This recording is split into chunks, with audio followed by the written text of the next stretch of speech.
Welcome to VARINDIA News Hour. Japan has prioritized to revive the semiconductor industry. Japan is under great pressure to find solutions to revive its semiconductor industry as the ongoing chip shortages and high semiconductor supply chain disruption risks remain major challenges for governments around the world. The world's semiconductor race is accelerating. Used in every electronic appliance essential to our daily lives, semiconductors are critical to national security. Driven by competition between the United States and China, as well as a global chip supply shortage and supply chain disruptions, governments around the world are pursuing aggressive funding measures to secure access to semiconductors. Japan is no exception. Strengthening semiconductor supply chains is a key element of its latest economic security bill. The US is in the final phase of passing the CHIPS Act, which will provide $52 billion to subsidize semiconductor manufacturing. Following the US, in February 2022, the European Commission announced the CHIPS Act package, a €43 billion investment plan to increase its market share of global production from 10 to 20% by 2030. South Korea is also seeking to pass legislation that would provide $450 billion in investment in semiconductor production over 10 years. To develop an effective industry revival strategy, the Japanese government and domestic semiconductor players are now reflecting on why Japan's semiconductor industry has been losing ground to foreign competitors in the global marketplace. According to Nikki and Mainavi, the Ministry of Economic Trade and Industry, that is METI of Japan, has mentioned potential strategies to revive the country's semiconductor industry in its Strategy for Semiconductors and the Digital Industry released in June last year. Japan has made a three-phase strategy to revive the semiconductor industry. In response to the US-China trade war, governments around the world began pushing for semiconductor localization. Japan's METI has also come up with a three-phase strategy to revive the country's semiconductor industry over the next 10 years. Media reports in Japan suggest that the Japanese government had considered attracting TSMC, Intel, and Samsung Electronics to Japan. However, after Japan imposed tighter controls on export of semiconductor materials to South Korea in 2019, Samsung is no longer a candidate.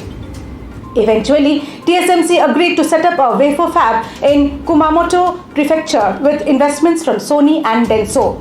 While securing the supply of semiconductors is critically important for national security, indigenous production is not necessarily the only answer. But multilateral and unilateral approaches should be used to enhance economic security and to avoid overinvestment. And Japanese policymakers will need to assess the costs and benefits to devise a semiconductor policy that enhances economic security in a sustainable way. Let's look into today's headlines in VARINDIA. Government to set up Digital University. In its budget 2022-2023, the Government of India has announced the establishment of Digital University that will provide access to students across the country for world-class quality universal education with personalized learning experience at their doorsteps. The university will be built on a networked hub-spoke model with the hub building cutting-edge ICT expertise and will be made available in different Indian languages and ICT formats. The best public universities and institutions in the country will collaborate as a network of hub-spokes. Government delays BSNL and MTNL merger. The Minister of State for Communications, Devusing Chauhan, said that the government has postponed the merger of state-run telecom companies Bharat Sanchar Nigam Limited and Mahanagar Telecom Nigam Limited due to financial reasons, including the high debt of MTNL. A few weeks ago, the BSNL employee union wrote to PM Narendra Modi saying that the proposed merger between MTNL and BSNL would do irreparable damage to the revival plan for BSNL. VMwareCloud on AWS is now available in AWS Marketplace. VMware has announced that VMwareCloud on AWS can be purchased by Amazon Web Services customers in AWS Marketplace, making it simpler for customers and partners to purchase and deploy VMwareCloud on AWS. Organizations can now use their existing AWS Enterprise Discount Program agreements to consume VMwareCloud on AWS and other complementary VMware Cloud services to modernize their mission-critical enterprise apps on AWS. Dream11 revenue grows 53% with Rs 327 crores profit in FY21. Dream11 has been leading the Indian fantasy sports market in terms of business and has managed to grow its profit by over 3x. The company's revenue from operations grew by 53% to rupees 2,554.4 crores during the fiscal ending in March 2021 as compared to rupees 1,670.2 crores earned in FY20.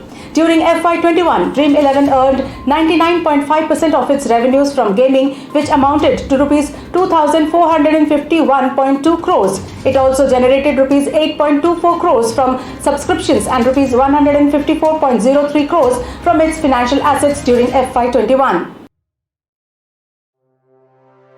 KonicaMinolta India names Katsuhisa Asari as its new MD.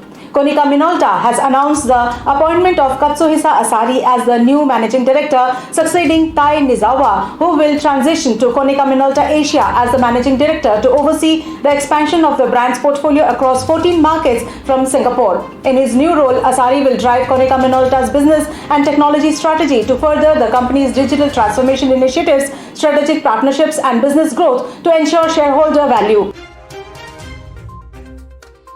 That's all for now. Please like, share, comment and subscribe to VARINDIA News Magazine. You can download the VARINDIA app from Google Play Store and Apple App Store for the latest news and updates. Stay tuned. Thank you.